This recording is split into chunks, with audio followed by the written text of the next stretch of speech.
Hey, I know this isn't what I normally cover, but, look.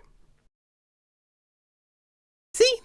I told you you'd be on board. Special thank you to Modus Games and Italic Pig for providing me a review copy for this game. Now, in case you've never heard of this game before, it's a farming simulation game, but as you could probably tell, its biggest difference and strength is that it has dinosaurs. I just gotta get out of the way. Their character design is just incredible. Just the beady eyes and like, they just have nice shapes. It really brings out the cuteness and everything and just makes you care for them so much. And even down to the sounds they make, it just feels human. It feels handcrafted by people that really cared about this product. I'll always cherish human-made products so much, and especially now with AIs coming out of nowhere, definitely makes me appreciate these things more. And this entire game just has a very 2010s feel to it, and I mean it in the best ways possible, especially since lately we've been drowning in incomplete, bland AAA games a lot, and it doesn't seem to be getting any better. It's just really reassuring that someone out there understands how to make a complete, satisfying game that delivers, and it doesn't need to be compromised for profits. It just makes my heart relax and feel comfort that I haven't felt in years, that I can just unwind, relax, and play a freaking game. And that feeling of comfort really just extends to the game's visuals too. It's so freaking charming and nice, even music-wise.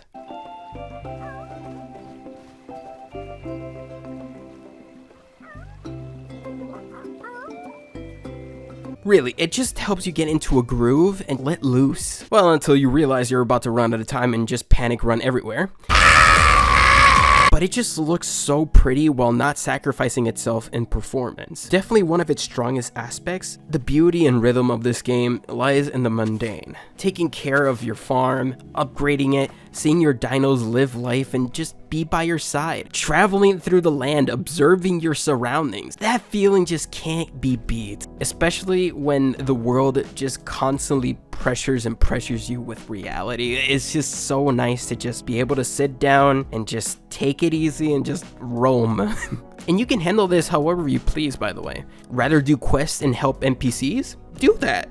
Would you rather take care of your dinos and upgrade your farm to the best it can be? Do that. It's really flexible and just lets you do you. Its ultimate goal is for you to find a beat you can run with and just go with your flow. And I personally think it succeeds with flying colors. And you remember how I said you can take care of dinosaurs? Well, that includes taking them into your farm. And they even help you out if your bond with them grows enough. It directly benefits you in the process. In addition to getting a new buddy and partner, they can also provide different benefits based on what species of dinosaur they are. Some can help you break through large barriers and water plants like my Blossom here. Some help you with small debris and can go super quickly like Lucky. Each one has their own unique skills and strengths, and there's a benefit to having different species around. And come on, who doesn't want a freaking dinosaur of each kind? Speaking of, in addition to different species, there's also randomized colors and patterns, and each day you'll see something new, or sometimes even the same. It depends really. So if you don't or aren't able to get the one you'd like, don't sweat it too much. You'll see them again. The game does have a little bit of the Pikmin influence, as I like to call it. I say that just when a game has a system or mechanic where a player can optimize each day at their disposal, especially with the stamina and the time of day of this game. So if you spend each wisely, you can really get a lot done during the day, or spend it looking for resources and running around. It's just, again, really up to you. Something that did get me into a pickle pretty often was the taming mechanic in the game. Now, to tame dinos and bring them back with you, you need to grab one of the game's many pop-ins and figure out which one is the right one for the desired dinosaur that you like. A way to mediate that is to grab the flute that they equip you with and start the taming process. Then put them to sleep and find out. Or you can just trial and error it like I did.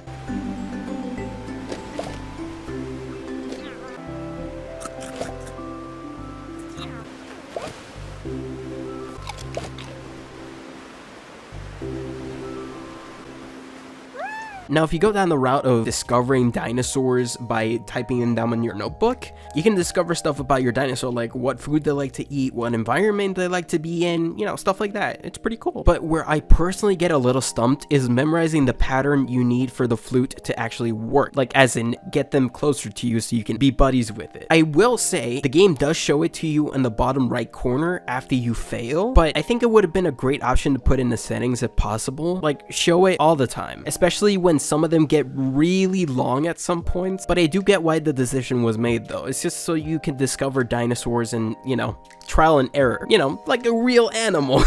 But I don't think the option would have hurt really, but it's just something in my opinion that I had an issue with, so it's okay, honestly. Another thing I had an issue with is the side quests. Now most of them are pretty okay, it's just getting resources to specific characters and such, but one of them is like a hat fetch quest where you just have to find a hat in a specific environment in the game, and this one really tested my patience a little bit, because when you do get to the general area where they tell you to look in, which is the lake, the only indication that the item is even there is a little circle pop-up that shows up. But in the heat of the moment and things moving around you, it's kind of hard to see, especially when that reticle is used for petting dinosaurs and picking up other objects. You never know if it's the actual object you're supposed to be looking for. So a way I thought this could be improved is to have like a little sparkle, like how plants and food do, to make sure it's visible and it stands out against the environment. Or you can even make it a physical object, like how books and such are placed in the world. That way it can still be found even when there's a lot happening on screen, and again, it contrasts against the environment. But just a little more clarity would be great. Just clarity all around would be great.